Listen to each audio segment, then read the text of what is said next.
The following items might be disturbing to some players. DM discretion is advised. Up next we have the PERIAPT of Wound Closure, and I can actually understand why this powerful item isn't uncommon. This item keeps characters alive, it stabilizes you when you're in the dying state, and you gain double the amount of hit points when you expend a hit die if you have a new group of players or a group of players that are super attached to their characters in a roleplay focus group. I would recommend giving them the PERIAPT of Wound Closure. With this PERIAPT, you're never going to have that heartbreaking situation of rolling a natural 1 on a death save and then boom, you're dead. This takes a lot of stress and pressure out of combat. Now maybe you're in a gaming group that really likes that additional stress and pressure in those really intense tactical combats, but for a lot of groups, that's not why you play. For one group I ran, I gave everyone a PERIAPT of Wound Closure and it did not require attunement. They just wanted to roleplay their characters and have combats every now and then. That group didn't really want character death on the table. This item dramatically reduces the stress of the players during combat, and I personally think it's one of the best designed magic items in D&D 5th edition. I wish DMs gave this item out more to certain parties. Examples being parties without a dedicated healer or parties that just want to roleplay. To be quite honest, for some classes I think that the PERIAPT of Wound Closure could be a starting item. I'm looking at classes like the Wizard or Matt Mercer's Blood Hunter. So if you're a Dungeon Master watching this, please consider giving out this PERIAPT of Wound Closure. You don't even need to give it to all your players, but just giving this one magic item to the right player at the right time can drastically improve their D&D experience. So yeah, the PERIAPT of Wound Closure comes in at spot number 30. And at spot 29 is one of the most coveted magic items for any spellcaster in 5th edition, the Staff of Power. Honestly, I'm just going to allow you to read everything that the Staff of Power can do. This is a signature item for any sorcerer, warlock, or wizard. From the bonus to armor, saving throws, and attack rolls to all the spells that they're going to get and their retributive strike in the worst case scenario. If you're going to the final arc of a campaign, consider giving out this item. The Staff of Power really shows just how far a character has come. And every wizard needs their staff. In fact, I like to go a little bit further with my Staffs of Power. I like to think about the spells that the character has used the most throughout the campaign. Then I load the Staff of Power up with a few of those spells. Maybe this character loves to use the spell Rope Trick all the time. Well, that character's Staff of Power will come with Rope Trick instead of Levitate. I found that these small touches really help to elevate what a Staff of Power is in the eyes of a player. And really just the name of this item says it all, Staff of Power. I like to think of it as a signal that the character has arrived, that they've become a legendary hero or villain. I can't recommend the Staff of Power enough. Just make sure you don't give it out too early because it is an extremely powerful magic item. And next, continuing our theme of power, comes the +3 weapon. Well, why is the +3 weapon so good? Well, it's the pinnacle of a martial character. That additional +3 to hit is essentially an extra 15% chance to hit. Characters with +3 weapons rarely miss. Additionally, that +3 to damage adds up over time. By the end of a combat, it's like you took an extra 2 or 3 swings with your weapon, compared to if you just had a regular weapon. Additionally, there are many items in D&D 5th edition, like artifacts, that can only be destroyed with a +3 magical weapon. In some adventures, certain doors or objects or people can only be killed with a +3 magical weapon. Obviously, no spoilers. But that +3 means something. It is the sword of a mythic hero. It is to a fighter what the Staff of Power is to a wizard. So not only does it have this mechanical significance, but it has role-playing significance. No matter what, I make sure my +3 weapons are named. Even if I'm just giving out a base +3 weapon, just the fact that it's +3 means it gets a cool name.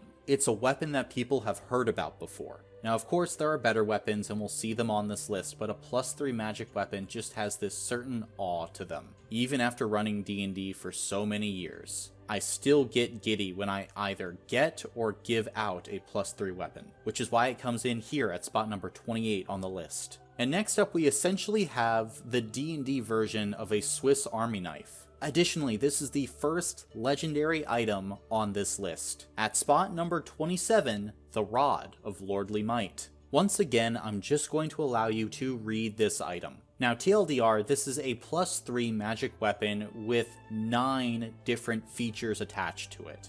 This is what a legendary weapon should be. I can completely see an entire adventure built around getting this item. Simply put, if you need this rare legendary magic item to put in a random dungeon for your party to go find, the Rod of Lordly Might is never a bad choice. Better yet, this magic item will not break the game. If you give a player the Rod of Lordly Might, yes, they'll be powerful, but not so powerful that they're going to outshine the rest of the party members. Are they going to have a lot of fun toys to play around with? Yes, of course. But by no means are you completely screwed balance-wise if you give this item out. And whichever player gets this item is going to be very happy. Towards the end of a campaign, if you have a player who's proven themselves to be really good at outside-the-box thinking, or really wanting to use everything at their disposal to solve problems, giving them the Rod of Lordly Might is a great idea. Creative players can benefit so much from it. From it being able to transform into a 50-foot climbing pole, to a battering ram, to a flame-tongue longsword.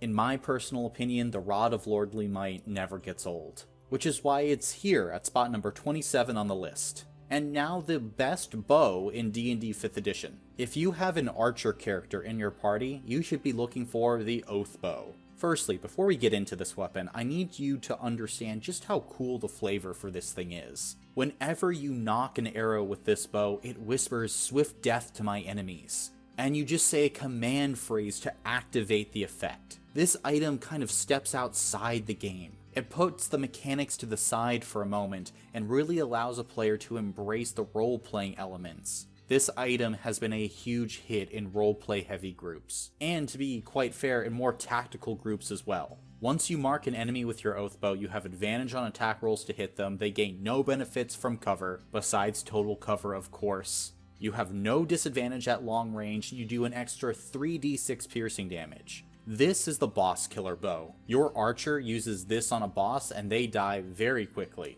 However, for how powerful the Oathbow is, it does have a downside. You see, you can only have one sworn enemy at a time. That status of sworn enemy only ends after 7 days or when that enemy dies. If you use your sworn enemy ability on a little goblin and they just happen to get away, and you're not able to find them, well, you have lost access to that feature for 7 days. Depending on how your DM handles time, that could be a long time out of game. That could be multiple sessions. So you have to be careful with the Oathbow. However, its benefit against your sworn enemy is just so good that it has to come in at spot number 26 on this list. And next up, another legendary item, the SCARAB of Protection. This item has two abilities. The first is advantage on saving throws against all spells. The second is that when you fail a save against a necromancy spell or a spell from an undead, like a lich, you can use your reaction to spend a charge and turn the failed save into a successful one. When this item runs out of charges, it is destroyed. Definitely a powerful item. And like the Rod of Lordly Might, this is an item that you can safely give at the end of an arc or a long quest line. It's not going to break your game, but it is definitely a powerful magical item. It is also, in my mind, a BBEG slayer. For all of you homebrew DMs out there, have you ever created a villain so powerful that you have no idea how your party is going to defeat them? This is how you do it. Particularly if they're a lich. Because remember, a lich is an undead creature, and if your party just keeps on using their reactions, they'll never fail a save from that lich. Now of course, it's going to be a hard fight, but no longer an impossible one. It also allows parties of a significantly lower level to stand a chance against significantly higher CR undead enemies. When used in the right campaign, this item is just mwah, chef's kiss.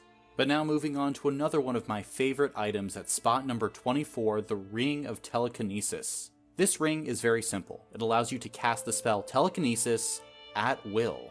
Its one restriction is that you can only target objects that aren't being worn or carried, but that is certainly enough. The Ring of Telekinesis provides so much utility for any D&D party. Being able to lift a metric ton on a whim is a powerful ability. This ring allows for a lot of creative solutions to problems. Think of this item as a super mage hand. While this item does have a few limitations, it is certainly not one to forget. And quite honestly, any item that allows you to cast a 5th level spell at will is probably pretty good. Which is why we have the Ring of Telekinesis this high on the list. Now moving on from the ring to the stones, it's the Ioun stones at spot number 23 on the list. I'll be honest here, if I counted all the Ioun stones separately, they would have just flooded this entire list. Ranging from rare to legendary, the Ioun Stones are always a delight whenever they're found. From boosting ability scores to absorbing spells, these Ioun Stones really do it all. I don't have time to talk about each and every Ioun Stone, but a majority of them are so good that I have to put them at spot number 23 on the list. Always keep your eye out for them. And DMs, give out some more Ioun Stones. They're so much fun.